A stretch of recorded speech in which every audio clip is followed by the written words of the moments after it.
All right, so I'm going to share my screen and we'll get started in a second. Actually, I'll talk a little bit before I share my stream because that gets a little annoying. So I will be sharing a screen soon, which is essentially just a Google Doc. And so you can kind of read along while I talk about the notes I had for this. I'm hoping to be somewhere around the hour-long mark, but there's probably always going to be bonus content, which I'm always down to create more bonus content because I think it's very fun and useful. But hopefully the first 45 minutes I just get all the functional information out as people are still trickling in. I hope I get all the functional information out so that people listening can understand sort of like the particular thing that I am talking about. So what is that particular thing? So that particular thing is essentially Death Practice Group Part 2, and it's a totally different setup than the Death Practice Group that I did last year through this year for about 8 months. I did this Death Practice Group thing, and it was essentially like the pedagogy around death practice as I see it and all the stuff I learned about it. And it was long. It's like four plus hours of content times 8 plus like tons of supplementary material, books and videos and all sorts of stuff. So it's like a kind of mega course that people can kind of do at their own pace. And I just wanted to get that out in the world before I got sicker, because I was getting sicker and I still am sicker. I'm on new medications now, but it doesn't really matter.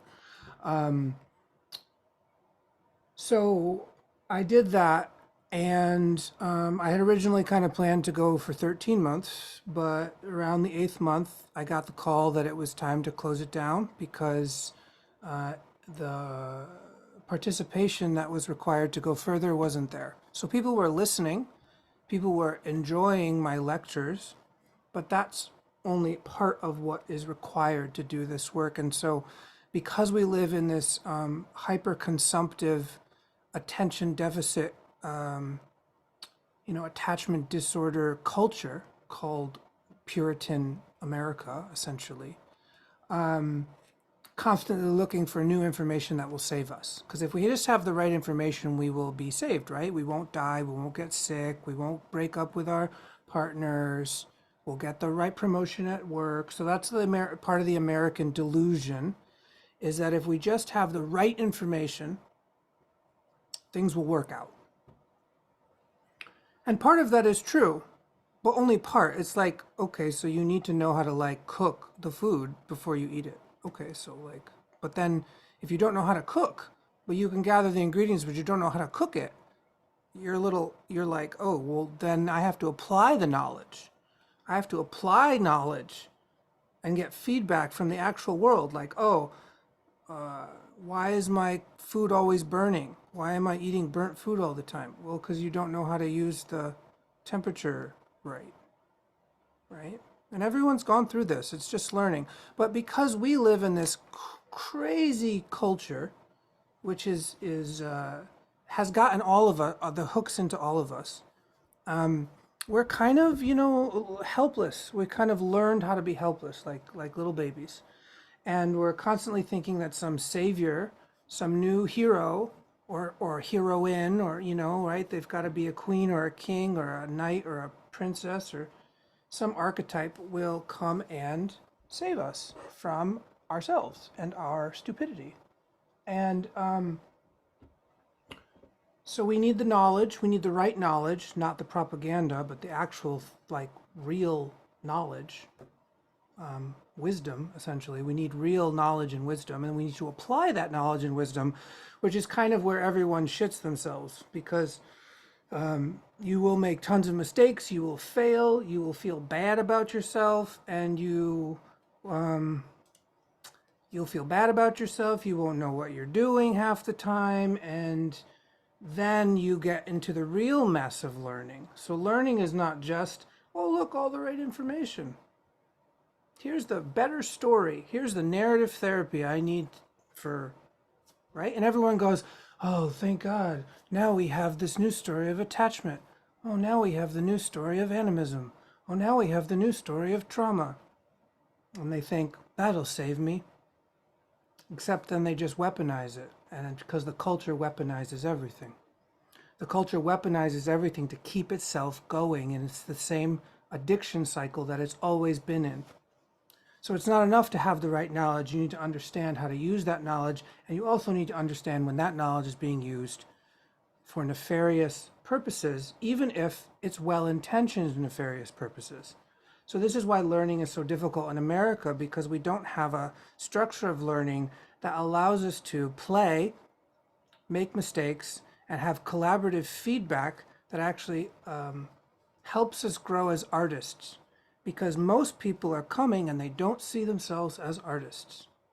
They see themselves as permanent victims of an oppressive, abusive, insert villain here.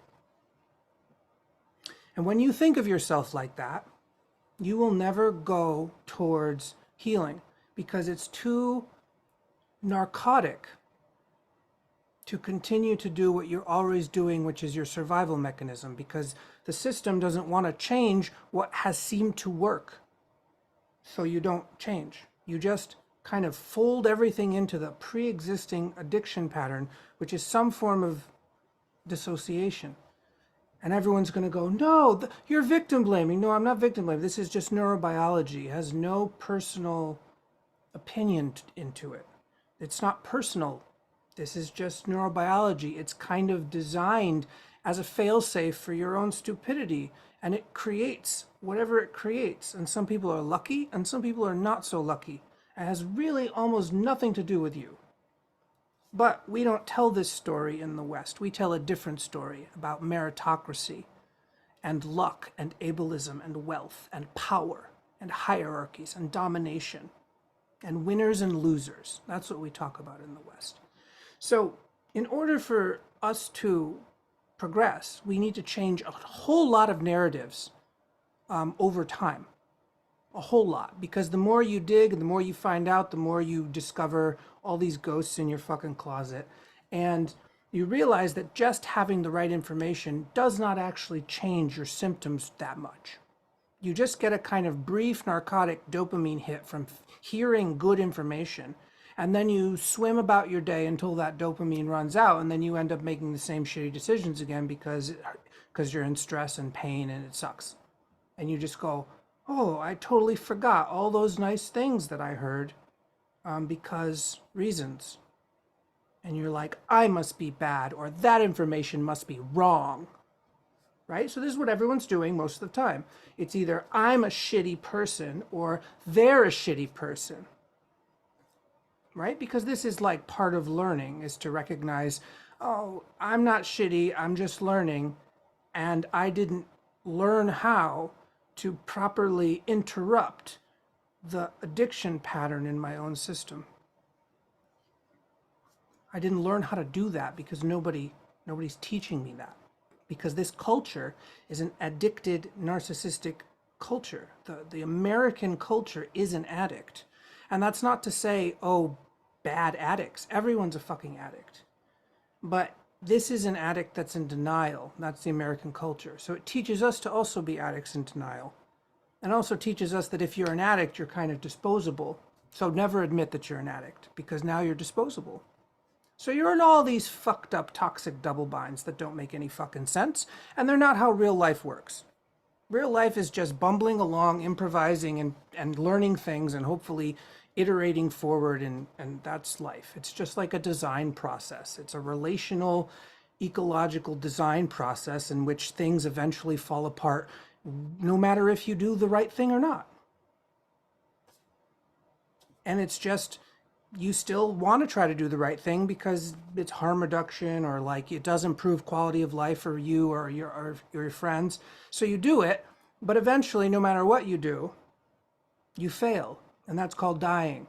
And then we have this whole architecture around dying that is wrong and propagandist and feeds the kind of machine. And so Death Practice Group was about at least saying, here's the 10 plus years of embodied research that I've actually done to get over this shit and to actually understand how it gets implanted and what you have to do and what you need to know to reference yourself out of it. But you still have to apply the information. You still have to apply it. You can't just know it. Or you can't just sort of memorize it and think that it works. And I think that for a lot of people, they're really angry at that. They hit that wall. Well, I did all these things. I listened to Dare.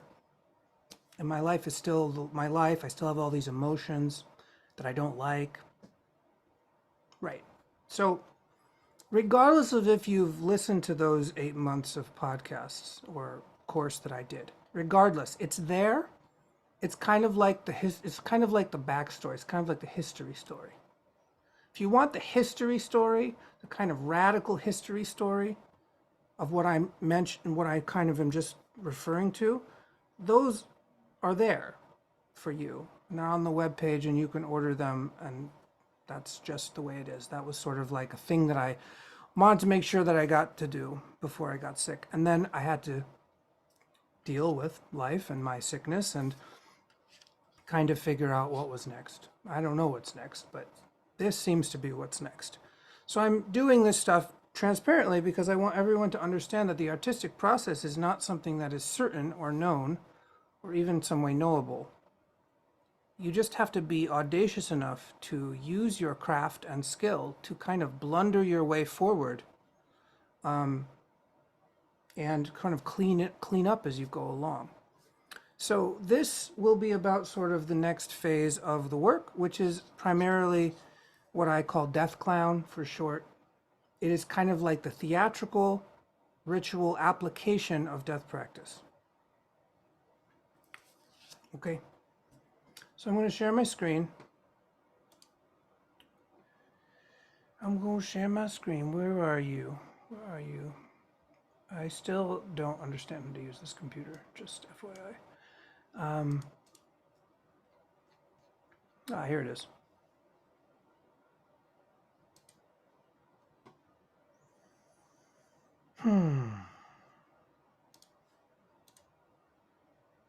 Ta-da!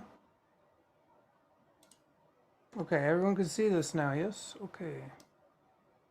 Fantastic.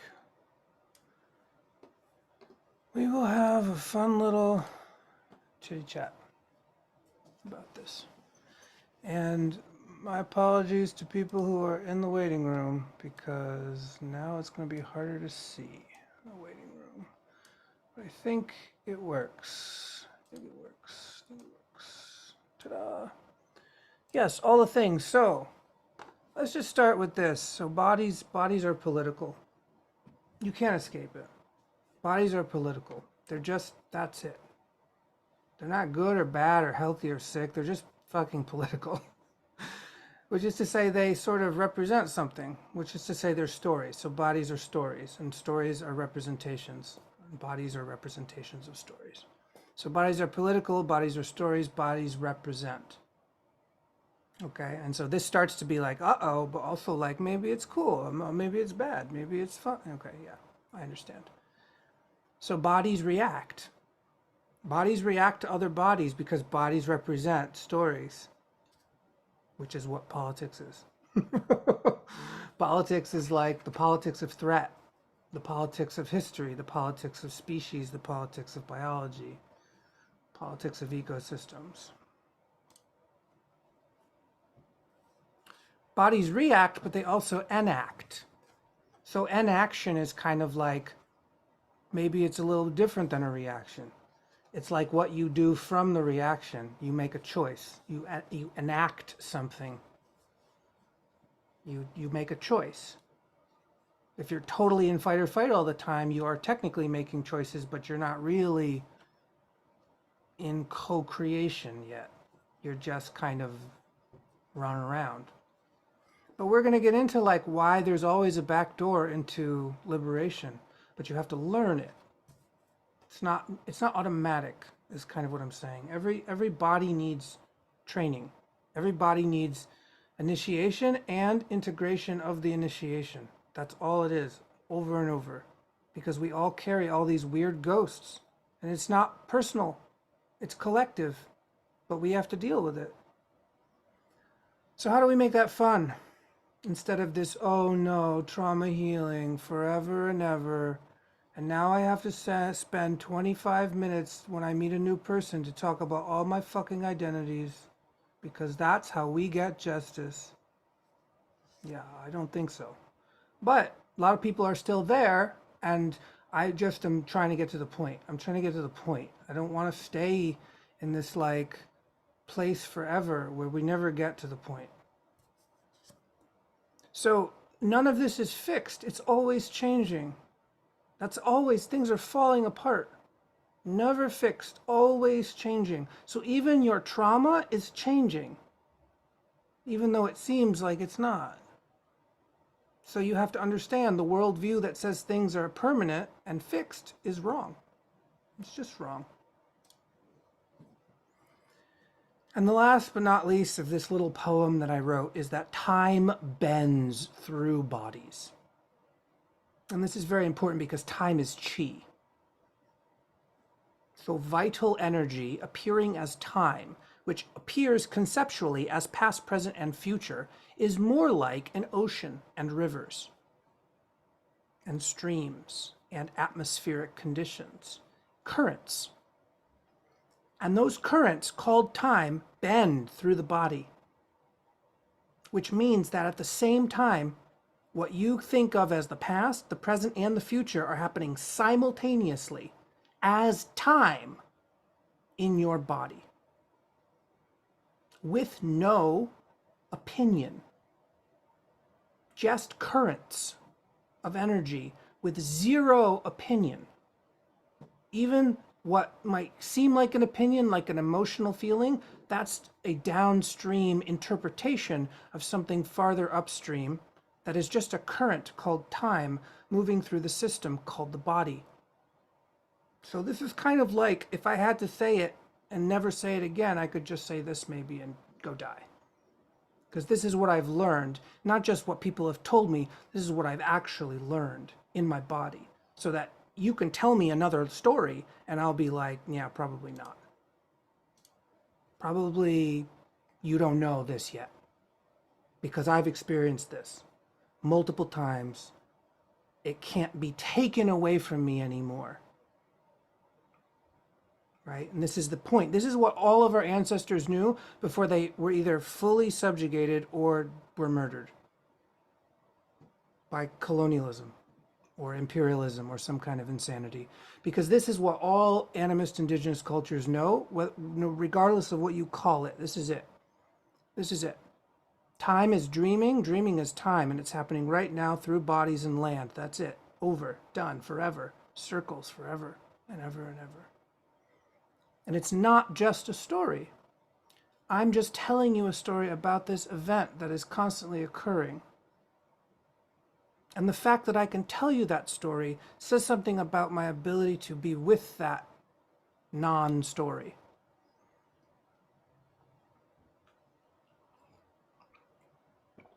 And so fundamentally, we're going to go down now. Now we're going to do a little pedagogy.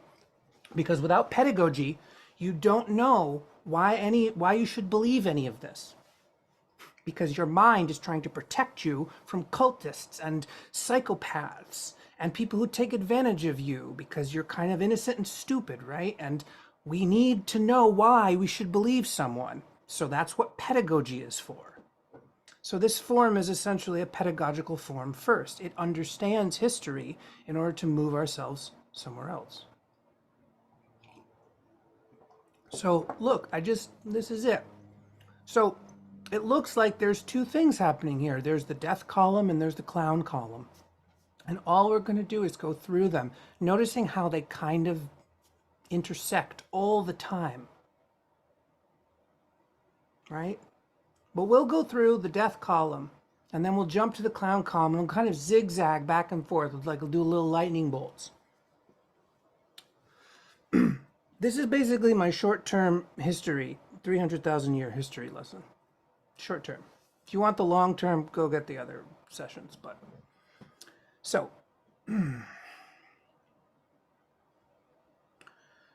death is essentially a combination of, it's essentially non-dual animism, sort of like, that's it.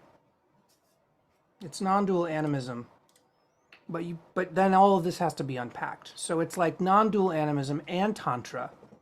And tantra only just means the integration or the complementariness of supposed or perceived opposites. That's all it means. It doesn't mean sex, although it appears as sex in the world because it develops like this so-called male and so-called female that then can like procreate and have a child. But that's not really what it's about. That's not really what it's about. Trying to get this picture better.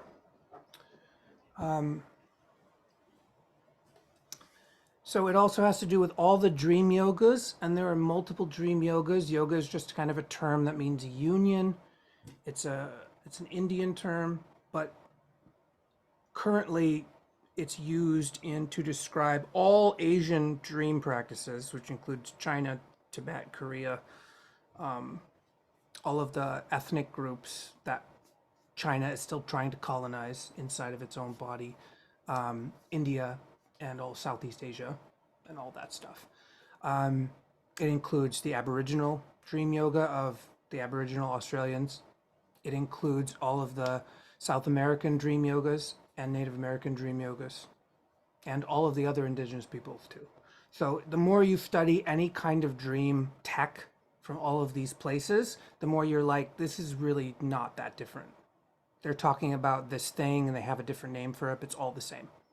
It's actually all the same at some point. And it's not lucid dreaming, although lucid dreaming is like part of it, and some systems emphasize it a little more than others. But it's not that. It's deeper than that. It's the capacity for dreaming to even happen as the basis for all reality. So the basis for material is essentially a dream that non-material has. And then we show up later. That's it. So everything is dreaming. So dream is dreaming dream. And we are like one of those dreams, having more dreams, being dreamt of and having more dreams. That's all it is. Which means death is also a dream, and all the hell realms are a dream, and all the heaven realms are a dream, and this realm is a dream. It's all just dreaming.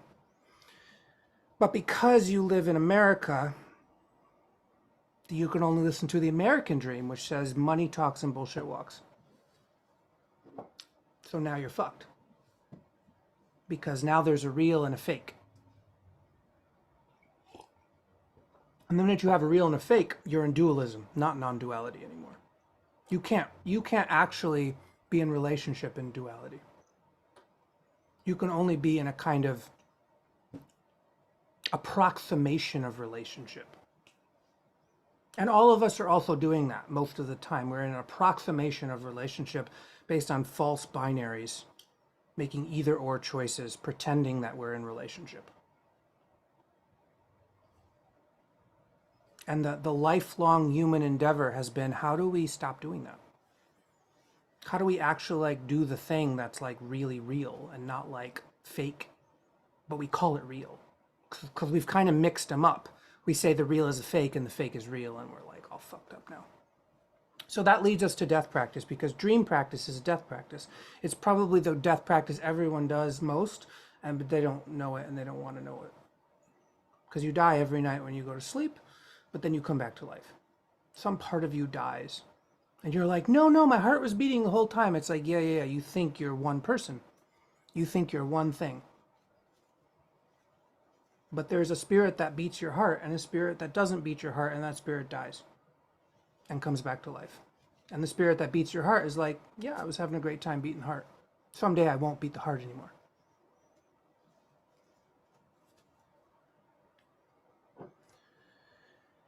So, going back to the clown side, we have the roots of theater, which are physical, which is play. The roots of theater is just play. It's just how to play and play more when we're stressed out. That means ritual, ceremony, and clan protection. You could say tribe protection, but really it's just the clan. And that's protection from all sorts of things. We're talking about 300,000 years ago. So it's protection from other humans who want to rape you and kill you and steal your shit. This was before our brains were big. So this is like early Homo sapiens. It's protection from animals that were like 5 times the size they are now. And they would hunt at night. So you got to develop some kind of technology to solve all of this kind of simultaneously. How do we band together and like kind of don't fall asleep at night because whoever's on the ring of the pile of bodies is going to get eaten and we can't really afford that. So how do we like keep it up? So it develops by what the body understands. And the body understands from nature. And what does nature do? Nature makes sounds. Nature moves around, it eats, it shits, it has sex, and it makes noises. So this noise-making thing, like the birds sing, we learned from the birds how to protect ourselves at night, which was one of the very first rituals that mattered. Long-term, improvised, group polyphonic singing. And this allowed people to rest and regenerate without going to sleep, singing for days straight. You could sing for like 30 hours straight. Feel better than when you began. And you all did it together in a big pile, a big circle. Not like a circle, but more just like a flock, a group of beings. And so that was one of the very first rituals that mattered. And that was the beginning of what we think of now as theater. But then things start to happen because you have dream practice, you have all these other things going on. People are having babies, they're dying.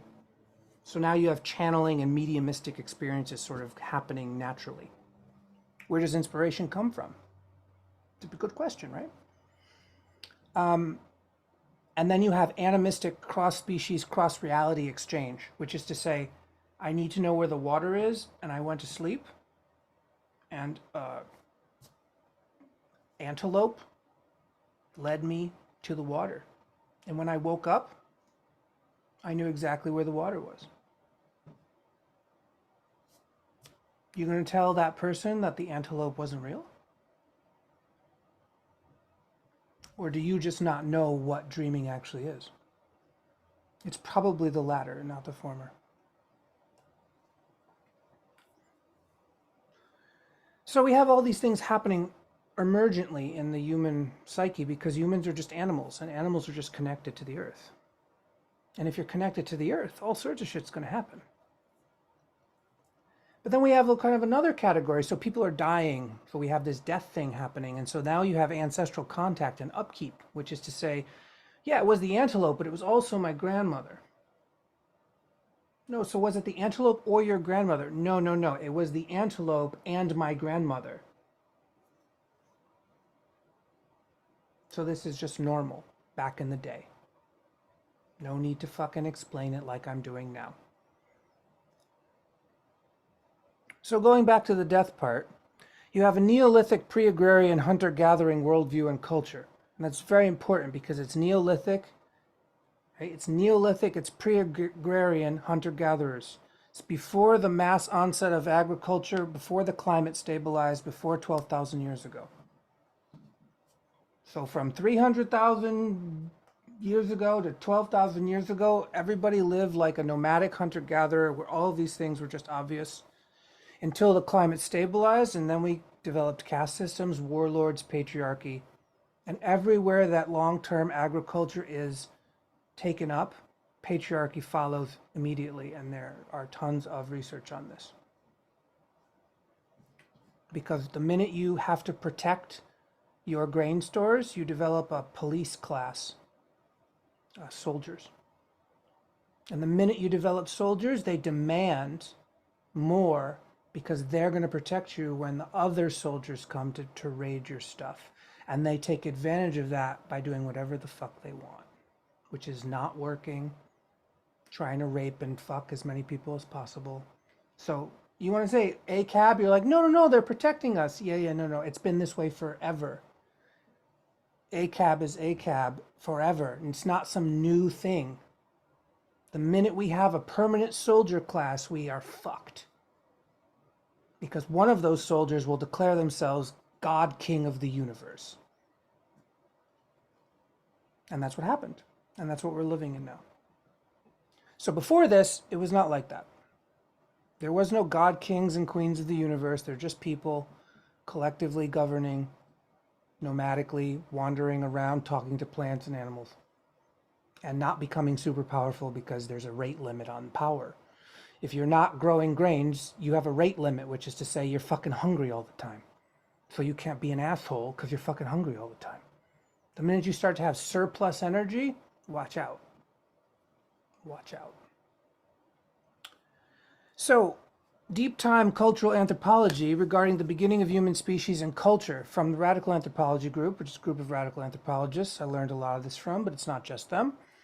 And it involves menstruation, polyphonic singing, lunar cycles, singing as language development. All this stuff happened. Rituals around menstruation, rituals around women banding together and protecting each other from rapists. This was like the beginning of culture. Polyphonic singing and women banding together in matrifocal coalitions where women helped each other raise each other's children for multiple generations. That's the only way our culture got out of the dirt. That's it. Like as in like away from just constantly being afraid all the time. That's the only way it happened. And so through that, we start to have things like storytelling, story singing, song lines, story catching, story gifting, yarning, improvised storytelling, devising, rituals, ceremonies. All comes from this ability to be safe together enough to develop games, essentially, to play games that are more interesting than just like playing catch with a ball or something. They're theater games. They're literally the beginning of theater. But remember, it wasn't called theater back then. It was just called living. What else you gonna fucking do? Because theater now works for everything. You want to talk to spirits? Here's a theater game. You want to talk to the water? Here's a theater game. You want to just like let off steam and play a game with your friends? This is a theater game. You know, no problem. There's none of this chopping shit apart yet. And then we have caves. Caves as sort of the first stages, the theatrical zones, because in a cave, the acoustics change. If you have fire in a cave, it's extremely dramatic and theatrical. The sound carries differently and you can put on a hell of a show. So you have caves as like the very first like, oh, altered zone of engagement, heightens the story. Jumping back over, then we have managing and integrating non-ordinary trance states. So we have all this managing and integrating non-ordinary trance states. So if some people just suddenly go into seizure and get visions, sometimes it hurts them. So we have to learn how to manage it. So now you start to develop medicine. You start to develop medicine because some people's performances are dangerous. It doesn't mean they're doing it on purpose. It just means the energy that's coming through their body is dangerous. So you need to develop medicine for it. And the medicine is theater. So there's a different kind of theater called medicine now, which is like rattling and lullabies and like a different, right? It's just modular. It's super modular. Then we start to develop costumes and masks. We're over here on the right-hand side again. Costumes and masks. We have ceremonial theater. We have exorcistic theater. We have theater as ecosystem management and diplomacy. And we have medical interventions and curse breaking. This is all theater still, but it's starting to become more refined, right? Because now we're applying it differently. The application of theater, the application of art making, it's all the same. Over here on the left side, we have managing and integrating karma and fate, which is personal karma, cultural karma, and systemic karma and fate, right? So it's this wild card from the universe. Well, my child is so awesome, but every 4 months, they don't seem to be themselves. Yeah. Because karma, because fate, because we don't know. But here's some tools. We have to figure it out together. We'll go shamanic deep diving into the cultural psyche to figure out why this child every 4 months is becoming possessed. And then the shaman comes out and says, I know why. We have to do these things. Something's out of balance. And everyone goes, okay. And then if that works, it works. And if it doesn't work, must have missed something. Go back, do it again, figure it out. And then people are having dreams and things are happening. This is the first talk therapy. Yeah, so what happens when you put the bundle under that tree like we told you to? You buried it, right? You did the thing, you walked around it 6 times. Yeah, what happened? It's the first talk therapy. Tell me what happened. You had a dream last night? Tell me what happened. What was in the dream? First talk therapy. Without all the colonial bullshit. It's just tell me. And in the telling, all the energy starts to move. And if you have these skills, you're not fucking chicken shit about it. Oh, that's not real. That's chicken shit behavior. Right? And this is why our culture is so fucked up, because we're all just chicken shits because we don't have the right application of knowledge. So, you also get into music making as a sacred power, which is like, some cultures take this all the way. And some cultures, and all cultures do this to some degree, where just music making becomes a ceremonial, animistic, magical technology. Because it is. Way before rock and roll music, it's actually like the mountain told me to sing this song. I woke up and this song was in my head and I had to sing it. It was coming out of me.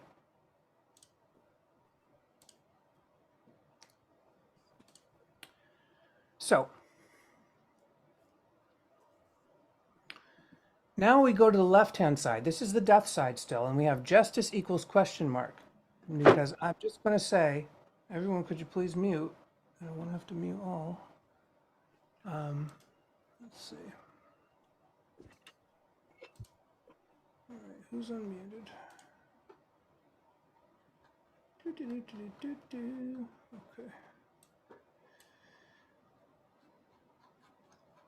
All right, should be all muted again, hopefully. Okay.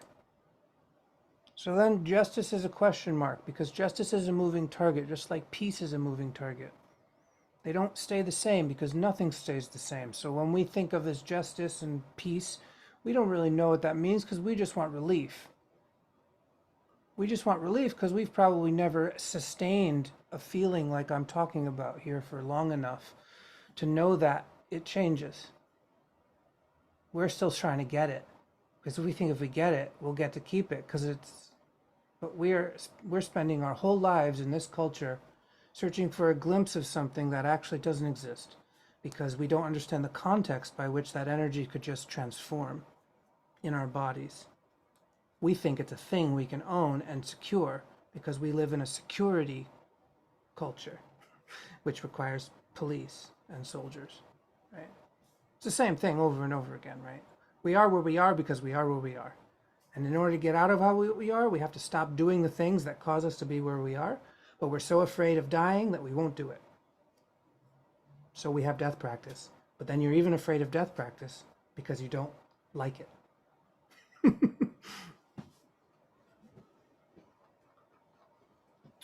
So, all the forms of justice, I'll list them off here. Queer ecology, land and water justice, disability justice, end-of-life care, racial justice, gender justice, identity justice. Well, you don't hear much about that.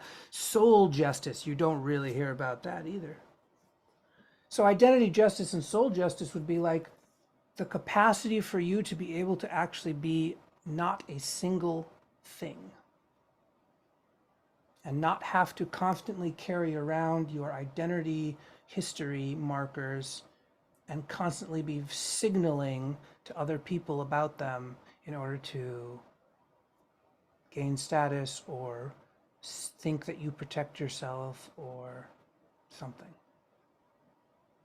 So one of the most energy intensive things that neoliberalism has sort of done, and neoliberalism to me is still just a kind of fascism, because it's like a fascism that doesn't want you to really be free, but free enough to buy things, or free enough to like still give some people more and some people less. And in order to keep that up, you have to bond with your identities and take them very, very personally. Whereas in dream yoga and non-dual everything, you learn to stop doing that shit. And you learn to enjoy it. Because if you want it, you can just put it back on.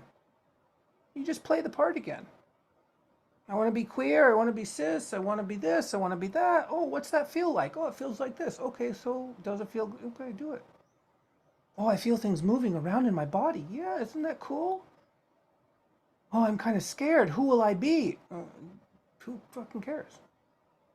Be whatever the fuck you want to be. It doesn't. It's all dream. It's all a dream, but you've been conditioned to think that it's the most important thing in the universe. Because if you don't have it, you're ostracized and exiled from so-called allies. Just total garbage. It's just more hurt people propping up systems of propaganda because that's how they're surviving in an oppressive system. But it's not really liberation. Because liberation would be able to be like, I don't care what you have between your legs, and I don't care what pronouns you call yourself. Doesn't mean that I don't want you to do it or change it. It just means that is not how I relate to you. I'm not behaving, changing on your pronoun. You're just a fucking person, and I'm behaving, and I'm just a fucking person. And whether you have a different name or this name or that name or whatever's between your legs or whoever you like to kiss actually has not much bearing on how I relate to you. Could you imagine such an ability to actually be free enough to let go of some of this shit and actually treat people like just people based on their behaviors and not their identities?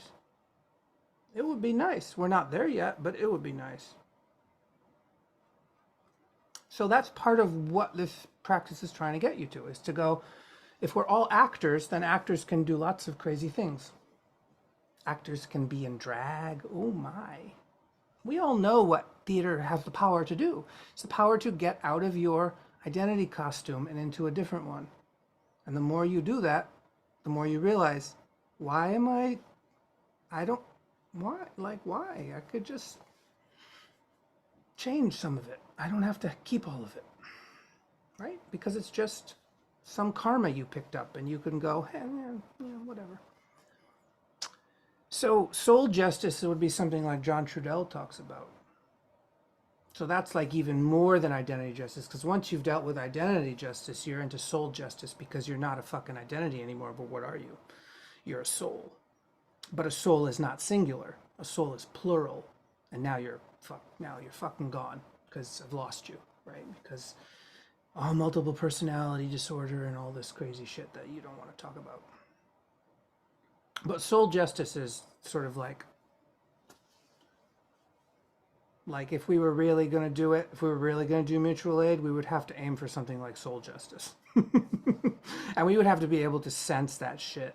We would have to actually know what our own soul tasted like, smelled like, and all the parts of it and all the different spirits that are making up that soul. And can we do it?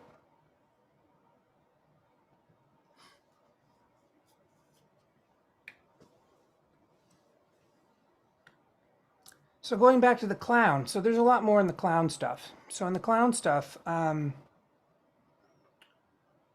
you have further specialization of rituals and chosen tasks, and suddenly you get now masters and apprentices. You have chosen people, you have masters, you have teachers, and that become schools and sects and guilds and cults. And this is not like a bad thing. This is just like what happens. Specialization happens, and now you have schools and special techniques and philosophies and stuff. But we got to talk about clown, because that was all just to get to like, when did it start to diverge, and like, how do we name this thing called clown? Well, old clown, so like old clown, like Neolithic clown, old clown, is like storytellers, fable tenders, the trickster shaman figure, which has been super maligned by drug addicts, essentially, in this culture. But yeah, don't believe a hippie when they tell you they're a trickster. Just run away, just leave. Oracles, deviants. So deviants could be a lot of things. Could be genderqueer people, people who they deviate from the norms. It doesn't mean bad.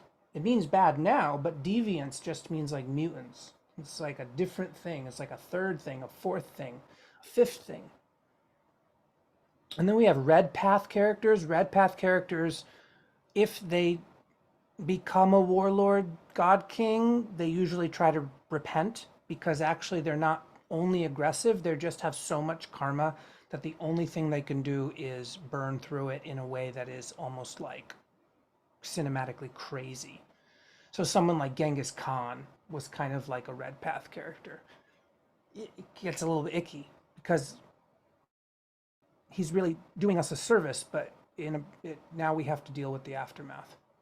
But we have Red Path characters, and Red Path characters in today's world would be like people who have very bad luck all the time, people who are sick all the time, people who are disabled all the time, people who are like everything they do kind of turns out rotten through no fault of their own, and yet they're blamed for it.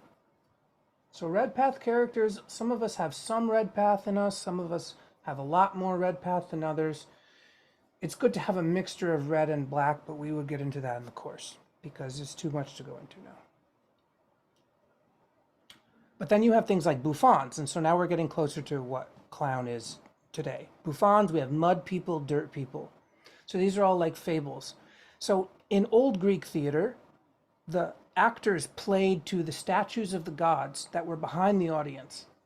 So this was like the demarcation point right before it stopped becoming about animism. Theater was still animistic at a certain point. It was to these forces. It was like exchange with the forces and not the audience. And then soon after it became about an audience. And this is where we go into this. But before we go there, we have to dig up some old gods because they're the only ones who will save us. So Pan. Pan is a god, and it is a very old god. It's older than the Greek pantheon, older than the Roman pantheon.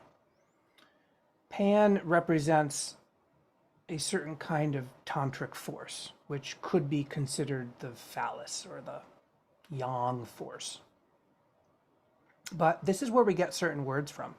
So satyr, Pan is a satyr, which is like half goat, half human. That's where we get the word satirical and satire. It's also where we get the words horny, like I'm horny, so sexy time. That's also where we get the word panic and pandemonium and pansexual.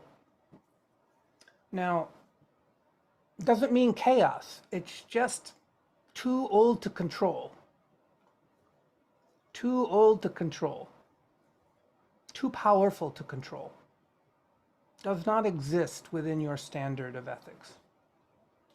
But at the same time as Pan, we talk about the bouffon. So the bouffon sometimes is referred to as grotesque clown.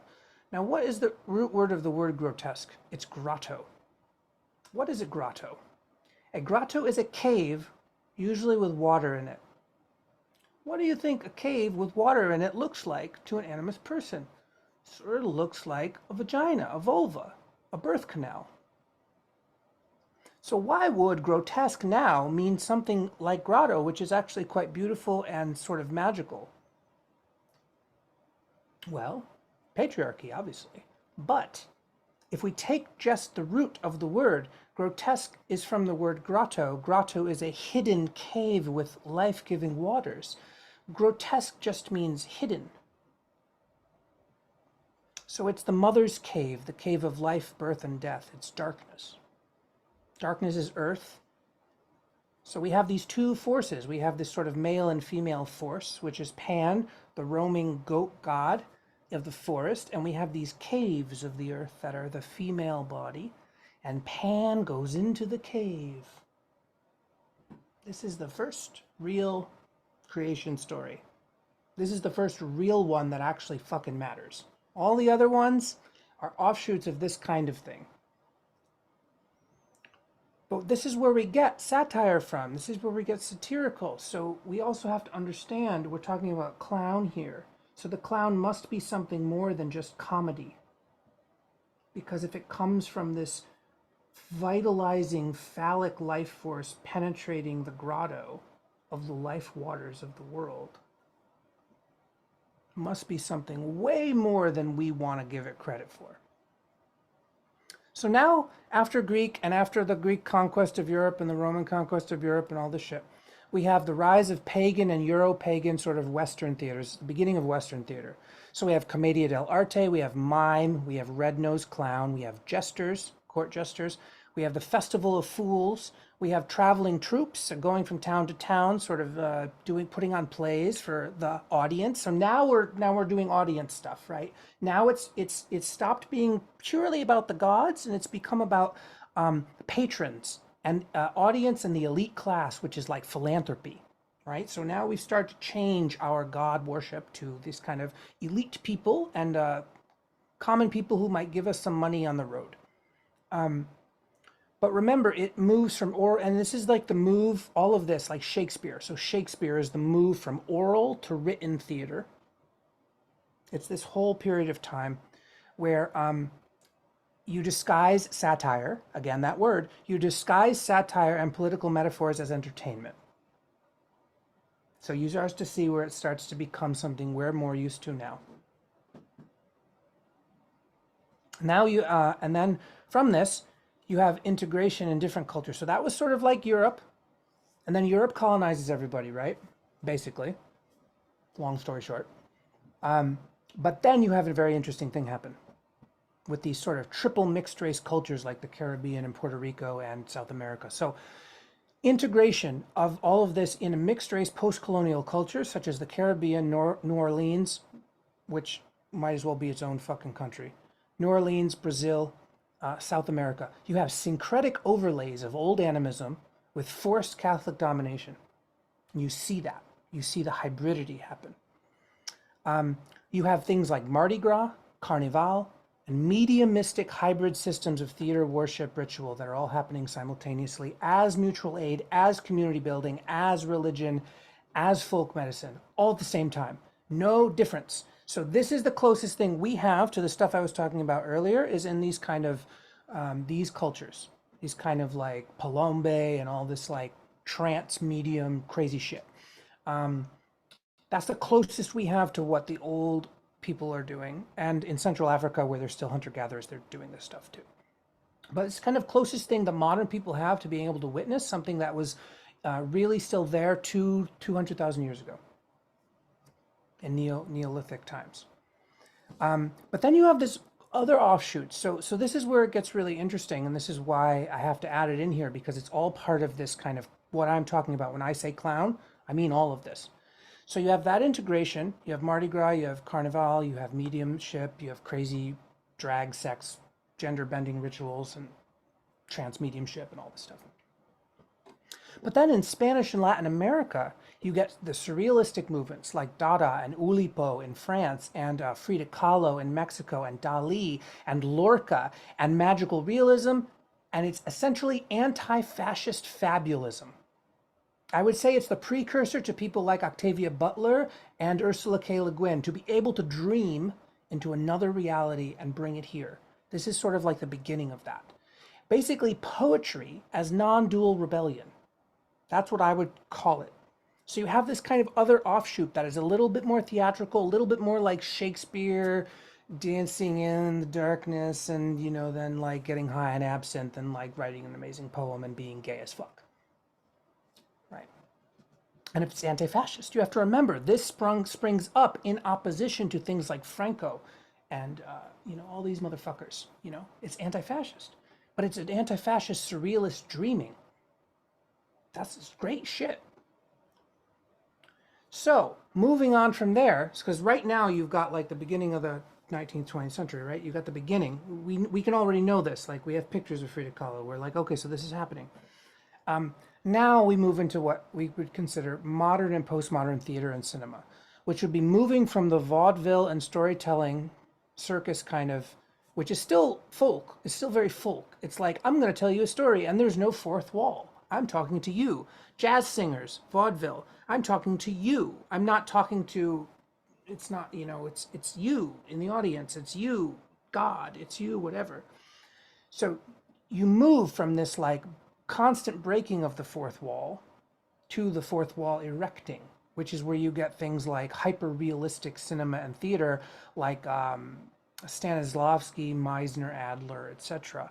But you also get this great offshoot from pulp fiction and genre fiction. So people start to like write science fiction, like as a genre. That's different than folkloric fable. So you get like Jules Verne and Mary Shelley's Frankenstein, right? You actually get like the first kinds of like queer sci-fi queer, transhuman, transsexual science fiction, body dysmorphia, stuff like this. Even Lovecraft, as a racist motherfucker, was doing some pretty crazy shit, like with the bodies and the space, really touching into some like warped, different, surrealistic kind of rebellion, right? And that's where we get pulp and genre fiction, and eventually that becomes comic books and cartoons and superhero movies and stuff like this, right? And the rise of the Uberman and all this other crazy stuff, Superman and all this stuff. So there's a little bit more, and then we'll jump back to the end here in a second. We'll jump back to death at the very end. So then you have a thing called Western improv.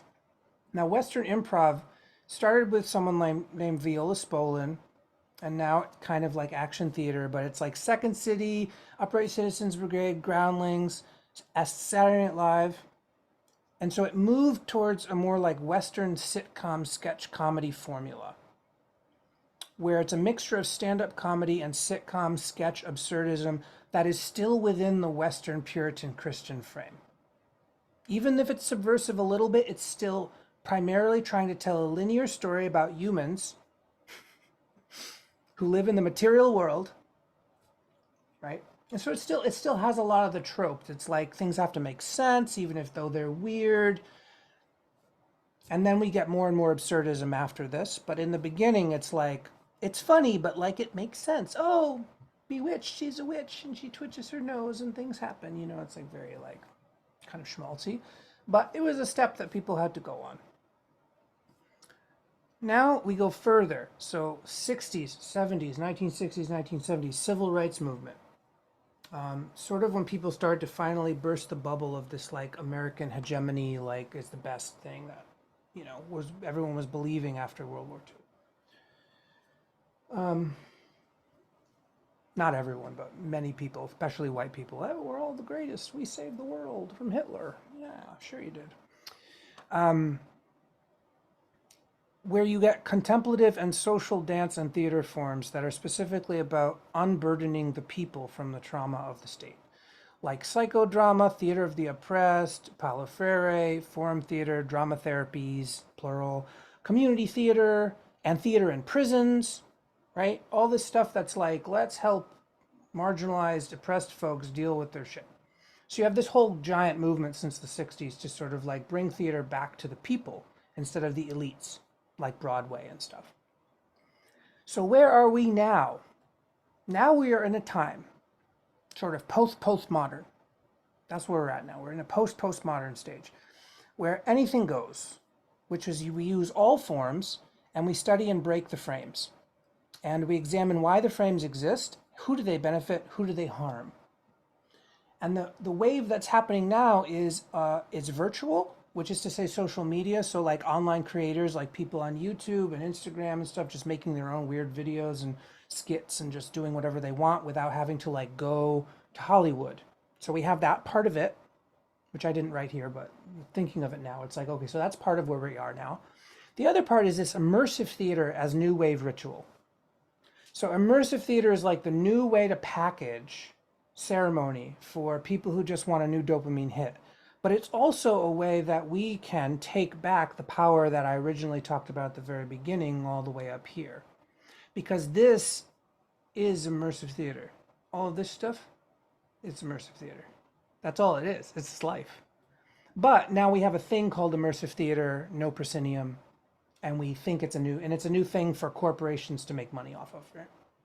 But if we take immersive theater all the way back here, we actually kind of come full circle in a way. We kind of come full circle and be like, oh, it's all theater, right? All the time. Yeah, it is.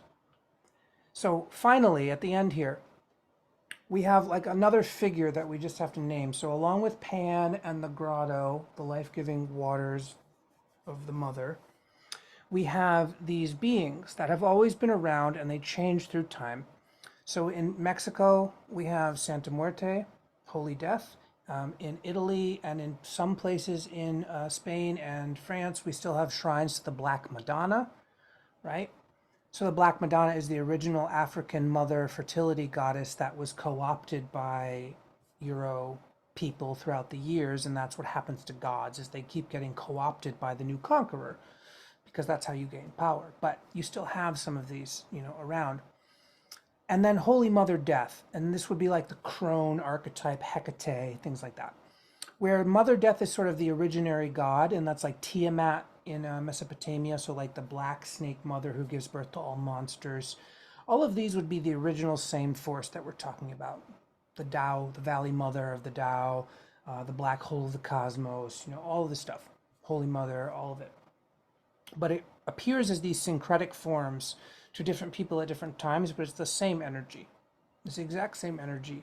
And it has to do with caves, the night sky, the womb, grottos, what is hidden. It has to do with the earth, literally density, matter, the element earth. It has to do with gravity, decay, collapse, and death, essentially. Right. So all of that, that's Deathclown. All of that's Deathclown. That's my pedagogy in an hour of Deathclown. And obviously can't do it justice in an hour, but I can try my best to just give you the fucking info. So that's sort of like what I mean when I say Deathclown. I mean all of this. And all of these are just, there's a million books on each of these. There's a million books on each of them, and they go forever and ever. But what I'm interested in is when we make theater from this place, and when we make art from this place with the body as the site, the body as the place, where the enaction happens, using everything that's available to us. What do we do? So, that whole lead up was to say, this is my idea for what I want to do next. And I will, so at the end of this, when I put out this recording, it'll be on Substack and YouTube, and there will be an application form. And part of what I'm doing is refining the application form through this webinar, and using it as part of my devising process. So all that history, I don't really need to answer any questions about that, because that history isn't going anywhere. And if you want way more of that, I said the Death Practice Group has 8 sessions that's essentially about everything I just said on the death side. And this, where I'm going for, is way more on the clown side, which is like all the things about theater that we think are somehow separate from all this other stuff. Like, we don't think theater and Tantra are the same thing. They are the same thing. So this would be the Deathclown Demo Group container. And demo is short for demonstration, but it's also short for demon. And demon is funny because it means something different now than it used to mean. So in the old world, daemon was a tutelary or helping spirit, which is essentially what the Deathclown is on some kind of metaphysical level.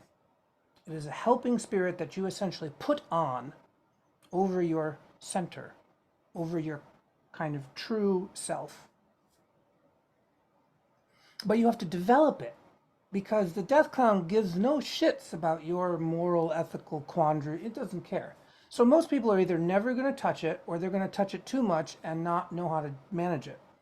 So developing the Deathclown is really important. You have to develop the relationship.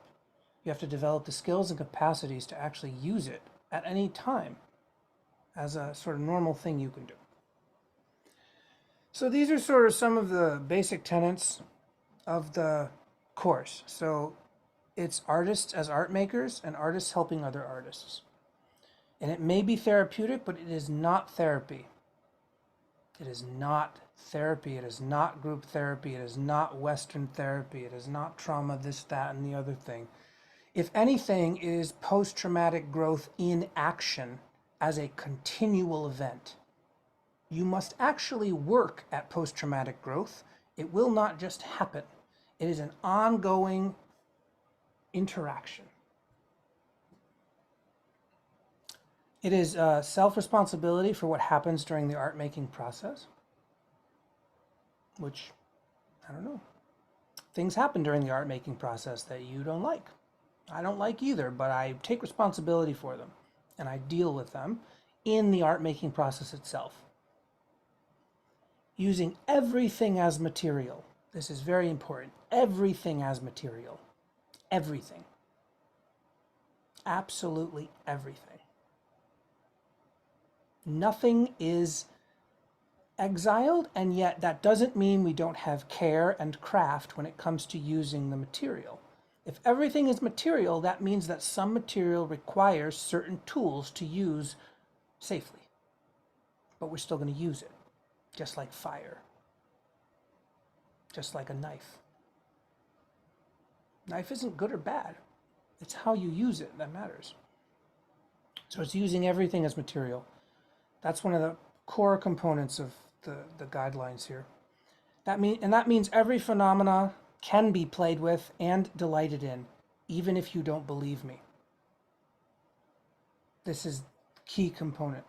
Everything, every phenomenon you've ever thought about, every emotion you've ever thought that you had, every trauma you think exists in the world is all material, and it can be played with and it can be delighted in.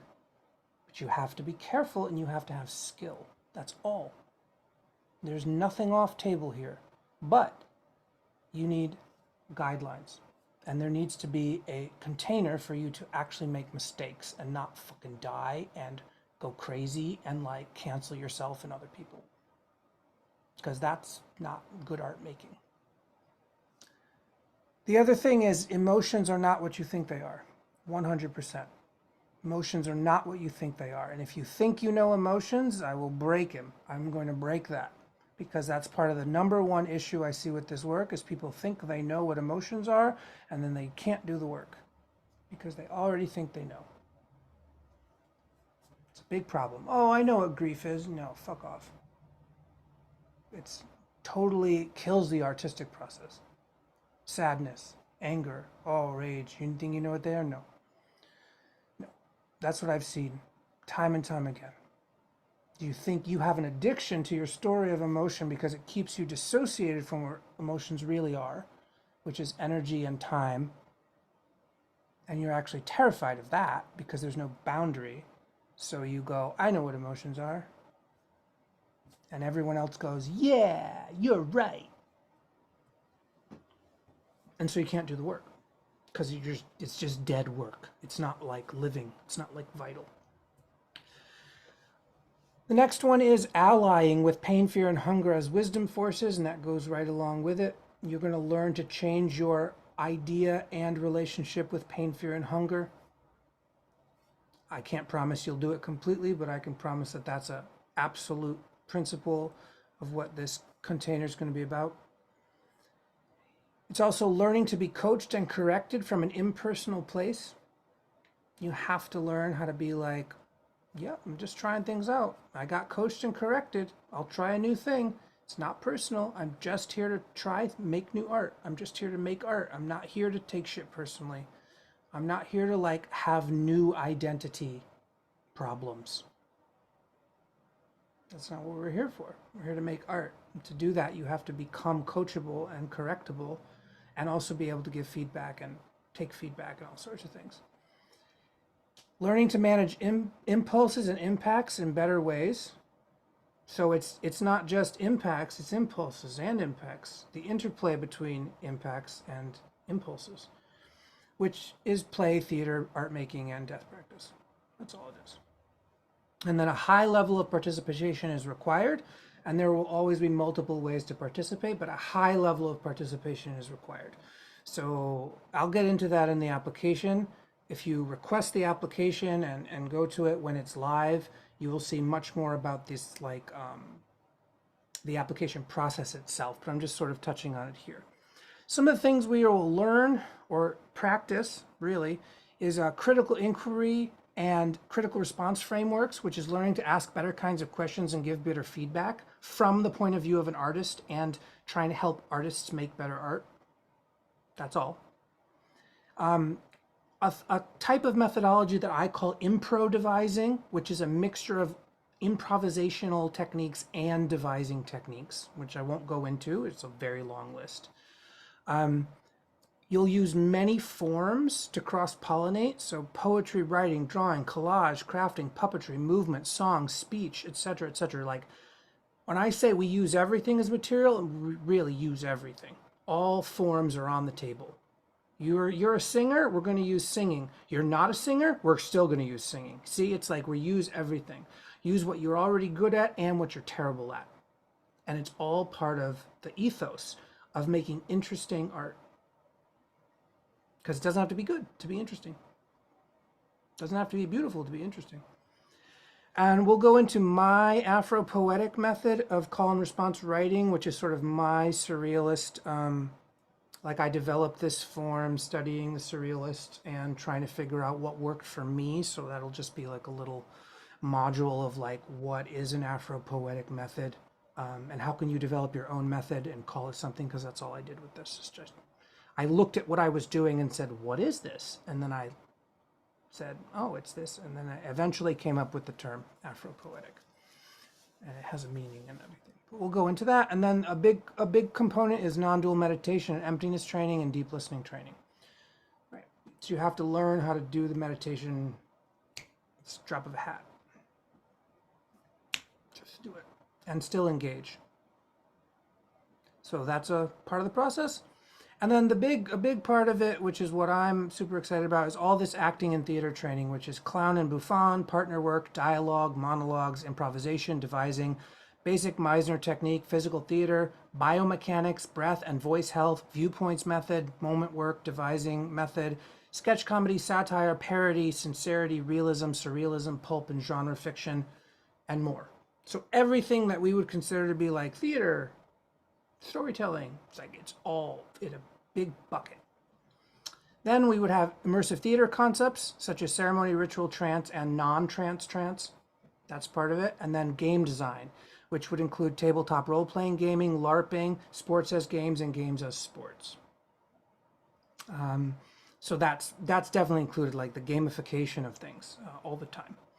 And then the last part, before I open it up for questions, is addiction rehab. So this is really important. So I just released a podcast with Leah, and it's part of this kind of work, and we just talk about it from a real recovery standpoint.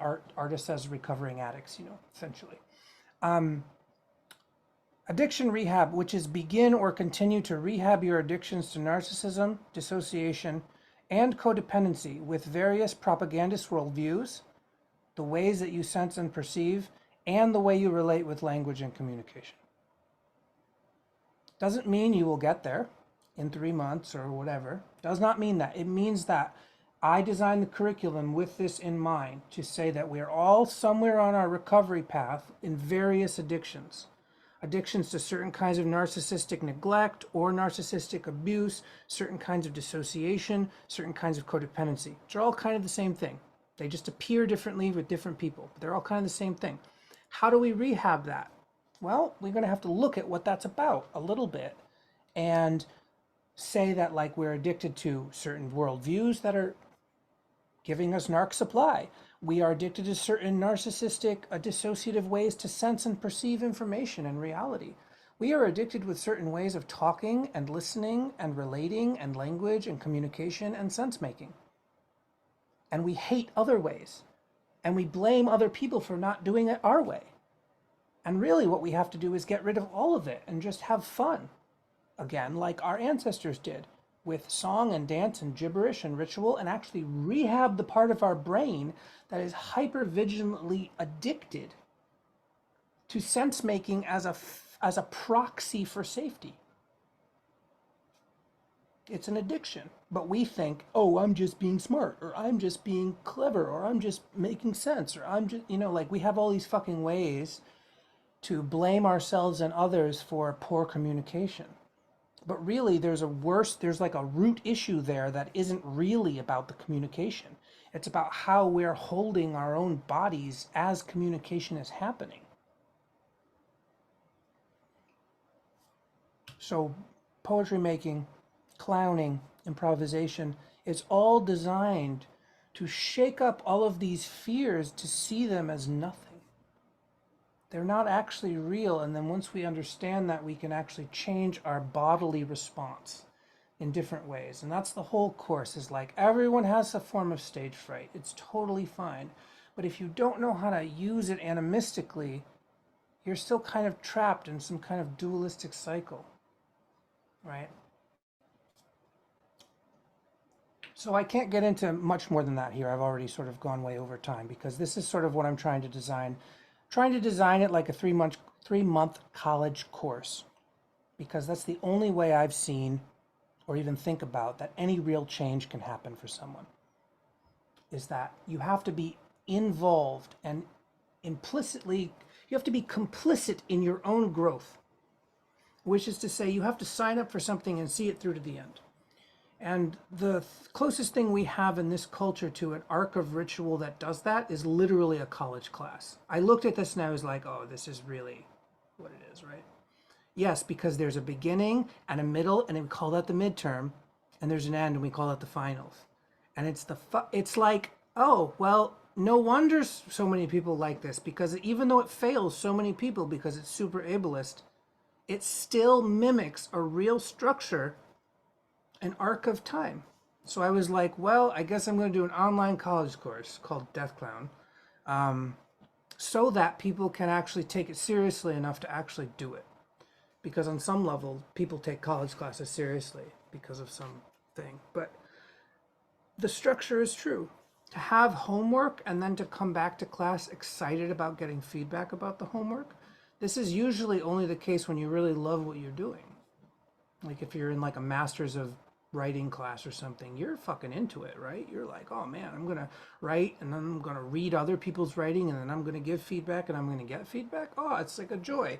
So trying to mimic that in our dissociated, detached culture from now on, trying to do just 3-month cohorts, is sort of where I'm at in my devising process. And when you get the application, you will see all of the sort of details about that, of like what I'm trying to think through. But I think right now I'm going to open it up for questions. So I'm going to stop sharing.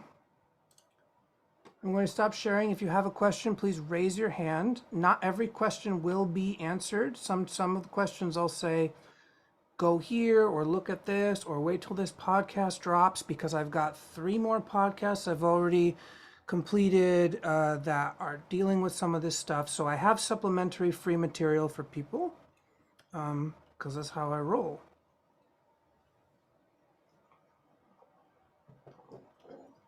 But yeah, we'll take a minute. If you have to go pee, that's totally fine. It's being recorded.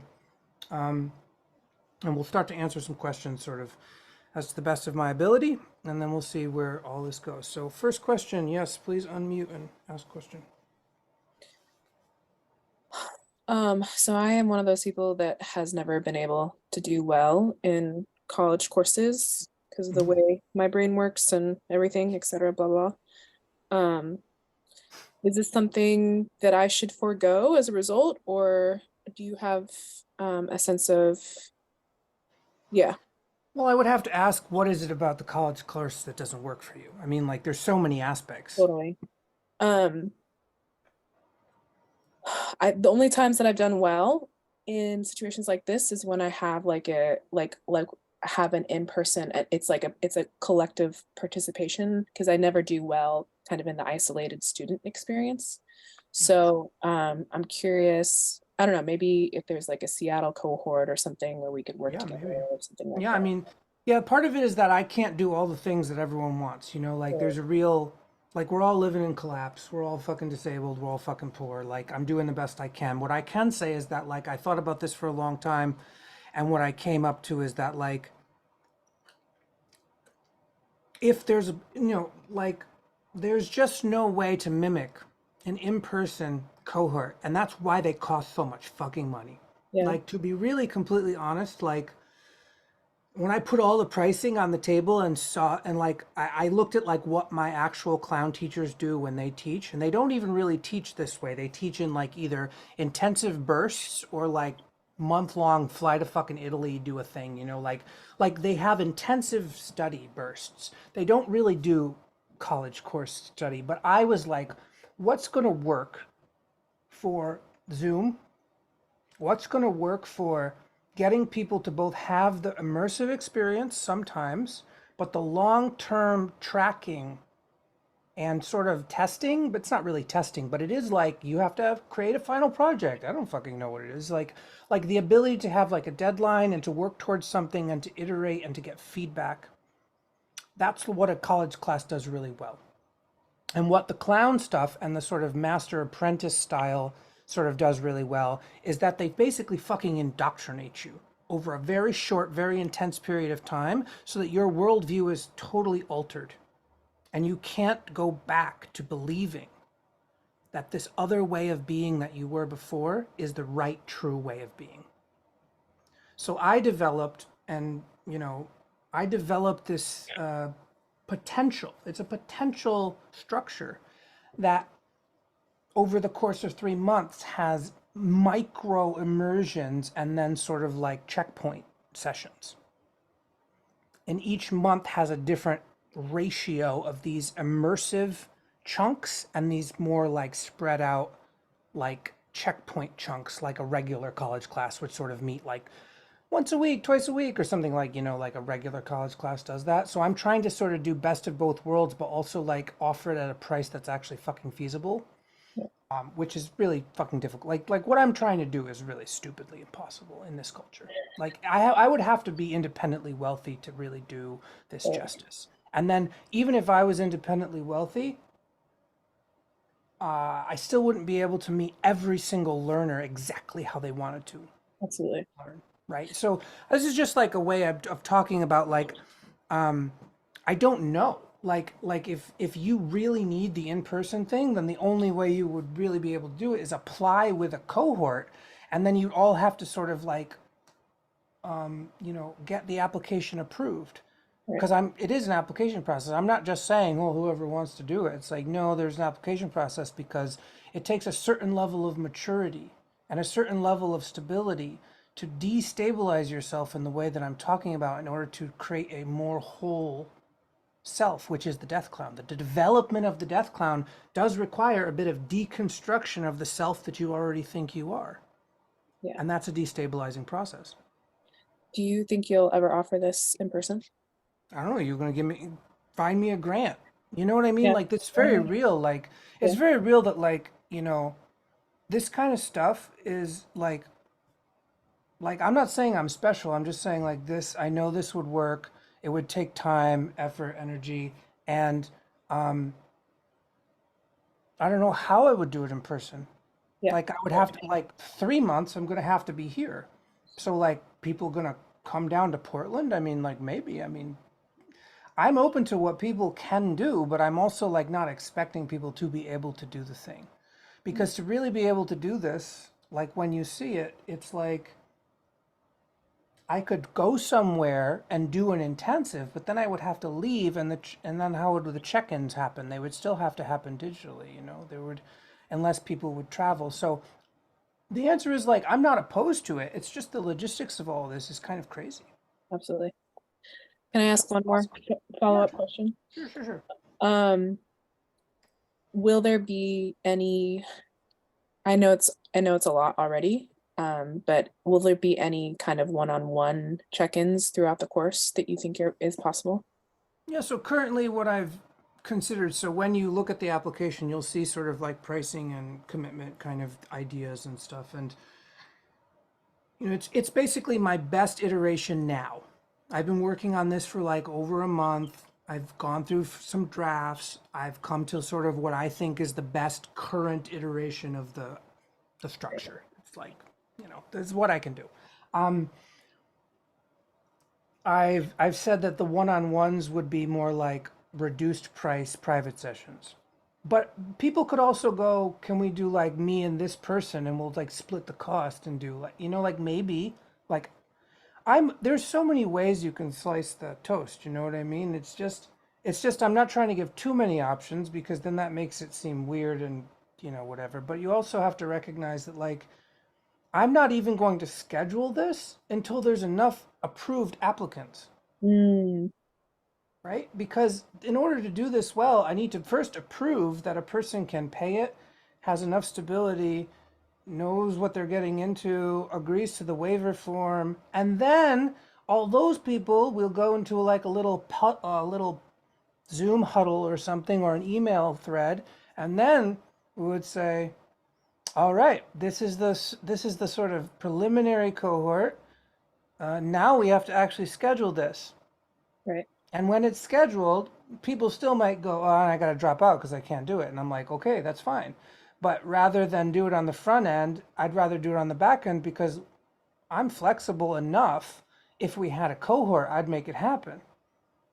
So you see how like there's like this loop in the world where like we're trying to be collectivist, but we're also trying to keep our boundaries and also like all survive in capitalism at the same time while it's actually falling apart. And so to do this is like I'm looking at all of that and I'm still saying we must go forward. We must go Even forward. though it feels impossible. You know what I mean? Like we So must go forward somehow. And so yeah, it's like I'm just trying to be very transparent with like it is a struggle to try to create things that don't exist. yeah. Thank you. That's all. Yeah. Any more questions? Questions about the content, the curriculum, the structure, questions about the yeah, I don't know. What questions do y'all have? I mean, I think about this shit all the time. So there's no real way I can't ever predict questions. Yeah, can you talk a little bit more about like what you see as like the curriculum and as like the structure of a course, because this really sounds a lot like kind of what I'm trying to do independently too. It's like, Sure. through practice and, create culturally subversive art and Yeah, totally. destroy things as they're Yeah. falling apart. Yeah. And so I don't know, it's kind of like novel to think of it as a college course. I But mean, could you like talk about that a little bit and how you see that aspect of it? yeah, sure. I mean, I can give it my best shot. So basically, the college course model is just because it's the only thing that I see in contemporary culture that is close to what would be required in an animistic culture. But an animistic culture wouldn't necessarily have this time limit on it. You would just fucking apprentice for as long as it fucking takes, you know? But we don't have that luxury. And, you know, if you're in Portland, I'm doing a separate thing in Portland for people that are physically here and want to develop a performance troupe, but that's not the same as this course. Like, this course is a lot more like pedagogy and like practice and like creating and getting feedback. So it's a lot more like I've had this experience in like an artist retreats. So like you go, a bunch of people get to go to an artist retreat and then they have like schedules, and it's like come to the circle of feedback, and then everyone goes off and does their own personal art practice, and then like 2 days later they come and meet again, and it's like this whole thing, right? So one of it is that artists need to talk to other artists, not just regular people. They need to talk to other people who understand how hard it is to make art and how interesting and how they have to do it. And how, you know, like they talking to muggles is not going to get you the feedback you need to make art. It just won't. So that's one thing is that artists have to talk to other artists and they have to have a structure. And the structure can be loose and flexible and temporary and all sorts of wonderful poetic things, but it has to have a structure. You have to have ritual boundaries and containers and a kind of time and a sequencing in order for the chaotic energy field that an artist channels to actually turn into something that is integratable. And some people don't need this process. Some people are like, I don't want to do any of that. I just want to channel and make crazy art and I don't need any feedback. And it's like, great. That then I'm not talking to you as an artist because you're already doing it and that's totally fine. But me as an artist, I get off on the sort of pedagogy. I get off on the critical feedback and response. I get off on the sort of like micro collaborations and idea bouncing back and forth. And with theater, you have to get things up on its feet and do it and show it and then have people react. And that the thing about clown and theater is that like you can't hide behind a canvas and you can't hide behind digital artwork or pre-production sort of music. It's you have to show something now.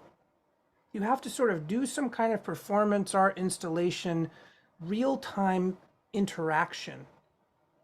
You have to. And in order to do that well, you absolutely need a group of people witnessing you. It doesn't work any other way. This is actually what, so one of my teachers, Giovanni Fusetti, when the pandemic happened and everything went on Zoom, He's basically like he's like a student of Lecoq. He's been like certified, whatever, apprentice mastered to teach Lecoq in his own way, which is integrates therapy and different things. And he's like one of the premier Buffon teachers in the world. And when the pandemic happened, he just refused to do anything online. He only gave interviews. He said, the work that I do can't be done online. And at the beginning, I was like, oh, that's ableist. And then I thought about it for like 3 years. And I was like, he's right. On some level, he's correct. On another level, we can adapt it a little bit. But the thing that he was basically saying is the labor it would take me to try to mimic what I do in person with a detached group of people who may not have the right way to focus their attention is actually not valuable to me. It's not worth my time and effort. So you have to understand, like, he's not being ableist on some level. On some level, he's being realistic. Because the energy exchange is also part of what he's getting. He's not just getting paid money to pay his rent, because I don't think he needs to pay rent anymore. He's saying, no, I do this for a different reason. It's not, I'm getting paid spiritually and emotionally and physically. And I'm not just some fucking teacher that you think you can take advantage of and will do whatever you say. This is not consumerism. This is an ancient art form that I was given the capacity to teach by, this famous person named Lecoq. But I think we just have to understand that a lot of us are very entitled to what we think is the best way to do things, and actually, like, certain art forms and certain practices don't translate. So what I've been trying to do for 3 years is try to figure out what does and what will work and what won't work. And I found a lot of ways that don't work. I found a lot of fucking ways that don't work. And part of it is because so many people have really poor learning habits. They have low impulse management skills. They have low attention, endurance skills. Basically, all the things that you learn in theater, they don't have. So now I'm trying to go, could I give it a shot though? And actually, but not constantly cater to people's sort of toddler needs, and actually treat them as adult artists who have to fucking deal with it if they want to make their art. It's the only frame I've found to be mature enough to hold the work. All the trauma talk therapy and all this stuff, it doesn't work. And not because it's not real, but because it's something else. It's something else. And it gives people too many ways out the back door. And this work requires you to be all in and manage yourself. It doesn't mean you're going to be abused or something, like a college course sort of like demands of you these weird things. No. But it demands for you to be actually in the negotiation process constantly. Because you're all artists, you're all here to make art, and we're all going to do this stuff. And I'm sort of the teacher, but I'm also going, here's some choices. Let's make a choice together. Let's make a move. Let's do this. Let's see what happens. Let's put it on its feet. Okay. It's a back and forth. So if people aren't able to do the back and forth, they're not able to give time to other people. They're not able to take turns. They're not able to work together as a team to create team projects or team stuff. Because it's not just about individualism. All of this stuff is stuff you learn in making theater with other people, especially if it's devised physical theater where there's no real winner, the owner. Yeah, you have a director, but also everyone's kind of the director. Yeah, you kind of maybe have a writer, but you also have all these people who are kind of writers too. It's much more democratic and communist and socialist in a real way. And that's what I learned. That's how I learned theater, is through this kind of process. And I was just like, oh, this works. Why don't more people do it? And now after 5 years of trying to teach online, oh, I know why no one does it. Because you have to be so hungry to do it that you won't even give yourself the back door. Because too many people say they want a thing, but they don't want a thing. They want the capacity to have the thing as easy as possible. so that they can always make an excuse and say, oh, that was just the wrong teacher for me. Oh, it was just a bad time in my life. Oh, I just have trauma. It's like, sure, you can do that. Everyone can do that. No one can stop you from making those decisions and telling those stories. But I'm just telling you, as a person who tries to make this art and be as authentic and have as much integrity as possible, making this kind of artwork that is very rare in the world. It requires something of the artist to take responsibility and mature into the artwork in a way that, like, it breaks down hierarchies and it breaks down this kind of attachment disorder that people have all the time with, like, teachers and masters and gurus and daddies and mommies. It doesn't work in this work. So you learn very quickly by being corrected. No, I'm not going to do that. I want you to get up there and do the thing. And I'm going to give you feedback. And you have to sit in the hot seat and go, oh, a lot of weird feelings right now. I kind of hate you. Yeah, I'm regressing right now. Oh. But you don't go, oh, let's have a side chat about how you're regressing and do like a 2-hour EDMR session for you. No, that's not what happens.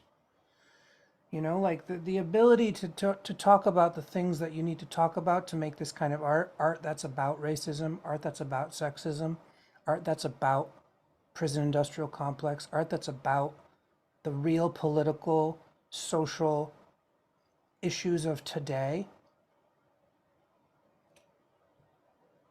and to make that art and do it in integrity with feedback from other artists so you don't get stuck up your own butthole. Wow. But I really, like, to be a teacher of this is like, on some level, I have to keep pulling off the mask of trying to be nice to people, because it's not about being nice or mean. It's just about being honest and direct. And so the curriculum, I will develop the curriculum as it needs to happen in whatever 3-month, because I know how to do this. I know how to fill a container with exercises because it's a channeling event. I'm talking to spirits and I'm like, well, what is needed? But because we don't have a cohort yet, I don't need to do any channeling. I already know what I'm going to talk about, but I just have to fix it into certain games. That's the fun for me. Oh, what are we going to do on Monday? Oh, let me download the dream about that and we'll figure it out. So the curriculum is not set because the container isn't set. Because on some level, I'm not trying to do just what a college course does, which is, here's the curriculum and it's the same curriculum for every fucking student that ever comes through this course. No. Animism is like, that's not how life works. That's not how non-dual dreaming works. But you have to create the container first. So I create the container. This is part of how I create the container, is having these kinds of conversations and making them public. Because I think too many people, they don't know how to do what I'm doing, so they think it's something else. And it's just me trying to be honest about, like, what it really takes to create things that don't exist, because they're anti-fascist, they're anti-capitalist, but they're not anti-boundary. They're not anti-maturity, right? So the only way this work works to the level that I need to do it as a teacher would be for people to identify as artists. If you're going to have an identity, it better be an artist, because I don't really care about all the other shit on some level. And to be determined to be an artist, no matter how hard it gets. And to recognize the value of having other artists be able to witness you in that struggle and still not let you off the hook. Because why would you want that? You must, like, I'm saying this, but I'm saying this for posterity too. It's like, when you talk to artists who are lifelong artists and they're doing it whether they're poor or rich or sick or happy, like, they're just like, I gotta do something about this thing. And so I think we live in an infantilized culture now. We live in a highly infantilized culture. And that infantilization appears as different things, but it's still infantilization. It just appears like, oh, that's narcissism. Oh, that's ADHD. It's like, no. That's still a kind of infantilism that is like hoping that this diagnosis will do something. But I don't really care if you're a narcissist or you have ADHD. Are you making art or not?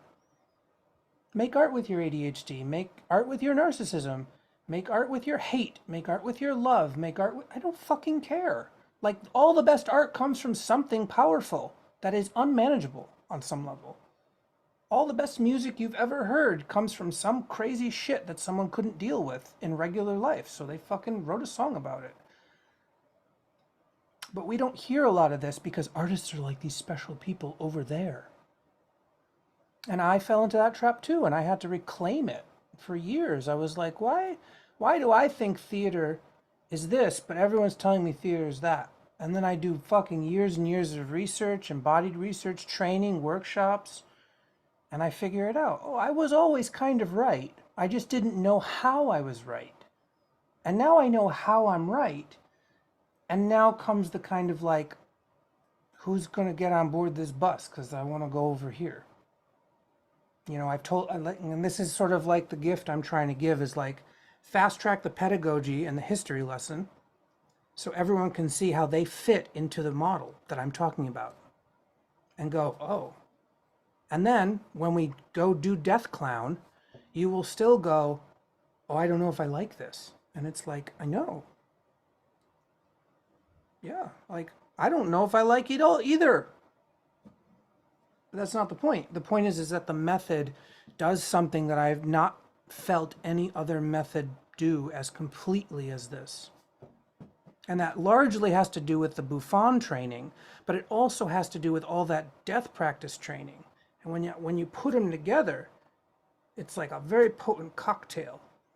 But I'm also very recognizant of the fact that what I'm saying to people, you probably don't understand what I'm saying. Like I just have this experience over and over where like I'm constantly misunderstood and I'm constantly saying something that people have never thought of before. And so it's very difficult for me because I'm like, really? You've never thought of this? Oh, okay. I mean, sure. I mean, people don't think of stuff. I mean, I don't think of like engineering, you know, like, but it's also very difficult to kind of try and say, everyone's invited, but not everyone can do it at the moment that they're in, because it requires a certain level of grit and determination. And even then, you might just have a real bad time because you're not really working with the material in a healthy way yet. And what I want to do a 3-month cohort for is so that when that shit comes up for people, is we hack it. Yep, okay, let's do this. Okay, let's do this. And try that. We'll go up there and do that one. Okay, now do this. Because the type of coaching you can get really fast in this kind of container is, you can't mimic it. You can't mimic it. You're either in the container getting the feedback or you're on the outside of the container wondering what the fuck it is. And the only way I know how to do it is go, get the fuck in the goddamn container and let's fucking do this. Because it gets so much quicker if we just fucking did it. But most people are really afraid of it. And I know why. It's totally fine. And it's also part of my journey to go, hey, I've been sick and I'm trying to get more material out there on the internet so that people can see this. And that's what part of what this group is trying to do is that like the people that say yes to this cohort are the people who agree to be almost like the public faces of the first initial cohort, because people have to see other people do it. And the reason why I'm like, when you get the application, you'll see the market value, and then you'll see the thing that I'm saying is what the price is. And what you exchange for that discount, that heavy discount, is that you give me the rights to all the recordings so that I can use them for educational purposes. Because the thing that's been missing, and this is what frustrated me for months, this has been fucking bugging me forever, is like, why am I spend so much time explaining things? People go, well, you should just show it. And I'm like, I am showing it, but what's missing? Oh, other people who aren't as good as you. We have to see them doing it. And I was like, okay. So now I have something in here buzzing going, What if I could kill two birds with one stone? And what if only the really bravest ones who understood what I'm trying to do said yes, because they actually knew that it would burn off more of their karma if they said yes to it? So I fully imagine that in future cohorts, when I'm not giving this discount, more people would sign up because they're just giving money. But in this, I'm saying, no, you're giving half the money, but you're also saying yes to these things. And so we're going to see. I mean, even this, what I'm doing right now, this is performance art. You can feel it, right? Like, I'm daring all of you to step up to the plate and just see, just take a swing, just see what happens. Take a swing, fill out the application. Even that will burn off some of your karma, even if you don't get accepted, because even this is fucking performance art. This is like partly a Deathclown show. It's like, oh, the TED Talk is turned on the audience. You know? I mean, it's just the way it is, you know, and we all have to be implicated in it if we're ever going to do collective mutual aid. We have to be implicated. And part of implication is just having the, I don't know, stupidity or audacity to put yourself out there and fail publicly, but in that failure, you learn a lot. And you go, it's worth it. Worth it, worth it, worth it. Learning is hard, but it was worth it. So that's my version of a college class. It's definitely not the world's version of a fucking college class, but it's definitely how I would run a college if I fucking got to do whatever the fuck I wanted. So that's what I'm doing, because I get to do whatever the fuck I want and fail or succeed on my own, you know, this thing, you know. So can I ask a question? Yeah. In my own theater practice, I consistently run up kind of what you're describing, where I'm looking towards this new vision, this different way of expressing and being, embodying, and I get a lot of dumb stares. I get a lot of sabotage from outsiders. And so what I'm wondering, and maybe what I hear you say, is that through this course, it's going to help me. It may help me understand how to hold myself, hold a container in a way that can interface with whatever default world theater people who are completely unversed in this, so that I can find more success and find more joy and find more embodiment in the work that I do. Totally, 100%. Yeah. Like, in some way, the Death Clown eats energy. But in order to eat that energy, you have to be able to shit out something that's like sometimes, because let's say I'm up there and I'm doing some subversive bit, but I didn't prepare the audience well enough. That's on me, but I'm already halfway through it, right? So you have to have the ability to be able to go, I'm halfway through it and I feel the energy doing this, and how do I still sort of maintain the bit, but also like care about people enough to not like just terrorize them with my art making? Because if you have no care for them, if you like, part of the thing is this: a real clown, a real death clown, knows when to care for the audience and knows when to push the audience. And sometimes those are the same thing, and sometimes they're not. And that also means you have to know when to care for yourself and know when to push yourself. And that means if you have fellow actors, you have to know when to care for your fellow actors and when to push your fellow actors. Right? Because it's all part of the same dance. Because you have to sometimes lay the foundation before you take a dump on it. But if that's pushing the audience and you've done the work, then that's actually useful. And you have this kind of oscillatory flow in your theater.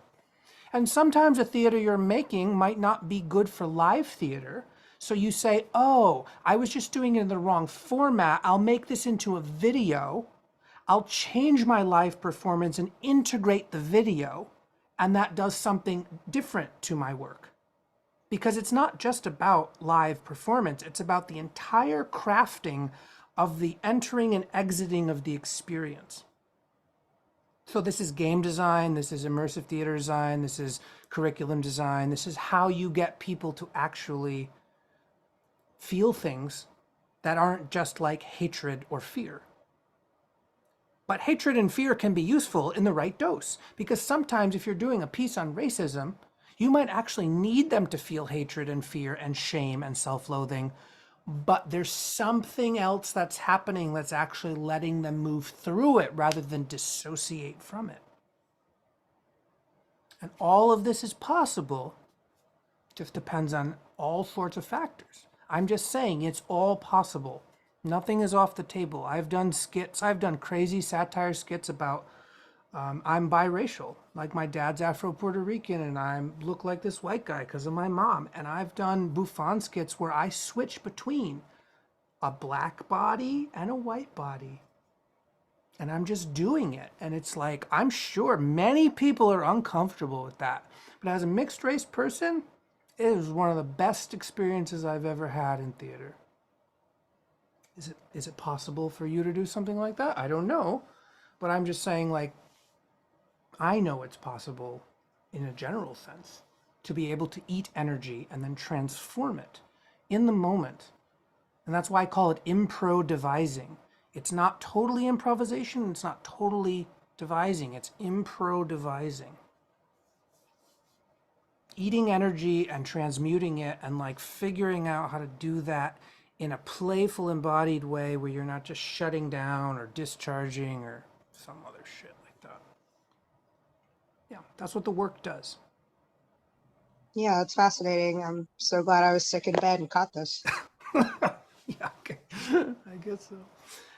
Was there another, somebody said goodbye, okay. Oh, so someone in the thing says, someone in the chat says, do you have a start date in mind? No, I don't. So I don't know if you missed that, but the thing is the dates and times will only happen when enough people have been approved, and then those people will help me create the dates and times, and we'll try to get as many people involved as possible from that group of pre-approved applicants. Because I'm not like, oh, this has to happen this or that. I don't fucking know when this has to happen. Like, I'm trying to make something that doesn't exist. What timeline does that have? I don't fucking know. Just the miracle that it could even happen is like kind of amazing. But it does require people going through stages of application. It's like the first stage is this regular application, and then there'll be like a secondary application, which is a little more free form and about scheduling and stuff. And then there might even be like a third form of an application. I don't know. But I'm hoping to iterate this so that we all know by mid-June. I'm hoping. But I also don't know. I don't know if this is something that can't happen until the fall, or fuck if I know. I do know that, like, as an artist, I prioritize this work over other things. And I know that many other people can't do that. They can't say that. They may want to say that. But I don't have a kid. I don't have a kid. I don't have dependents. I don't have a family. I just have me. So I get to sort of like focus my limited disability energy on what I need to fucking focus on, or what I want to do. So I get to do that, and that's kind of a privilege. And for other people, they don't have that. And it's okay. It's okay that we can't meet in the middle, because like I said, in order to do this work completely well, I need to be independently wealthy. I would need to have lots of money, and then I would give this away to all of you for free. So if any of you can find a way to get me lots of fucking money, I will fly to your fucking city and do this shit. I will go all around the world and teach this for the rest of my life, as long as I can get my medical bills paid and this very specific food that I can eat without getting sick, and all the other things I have to do to survive just to be a little bit okay. I will do it for free if I have the backing. But I don't have the backing, so I still have to charge people, and we still have to have these weird fucking talks. So that's how that works. Okay, so we should wrap up. This has been longer than I wanted, but it always does that because I like to talk, I guess. So any final questions? And I can also sort of, you can also email me with questions, and I will sort of maybe do a Substack post that sort of has some answers, attach a thing, and this will be like a Substack post or something. So if there's any final questions about it, any aspect of it. Oh yeah, so this video is going to be on my YouTube. It's going to be on Substack. yeah, I mean, it's going to be the same place as all my stuff is on. Substack links to YouTube and everything is there. So I just do everything in Substack and link all the things, and everything lives on YouTube and Spotify, and I don't know. Yeah. So when I put it out there, it'll just, if you subscribe to my newsletter, thenightgarden.substack.com, then you will get all the stuff.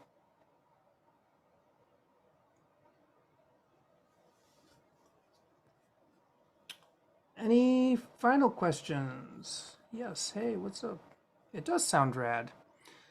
Local practice cohorts, yeah, that's another thing. Like, you're gonna have to do the legwork on that if they're interested. So that's also why I'm gonna make this video. Hopefully this video will be up by tomorrow, and then people can just share this video and stuff. So, because that's also part of the thing is like, I'm gonna do this eventually. I don't know how, and I don't know with who, but it will happen. And it will hopefully it'll happen multiple times, but if each time is 3 months and it's like, I have to build this like new micro brand because everyone thinks something else is happening all the fucking time. And it's like, I don't know. It's very, social media world, information world, very annoying. It's very weird. But yeah, this will be up soon. Any final questions?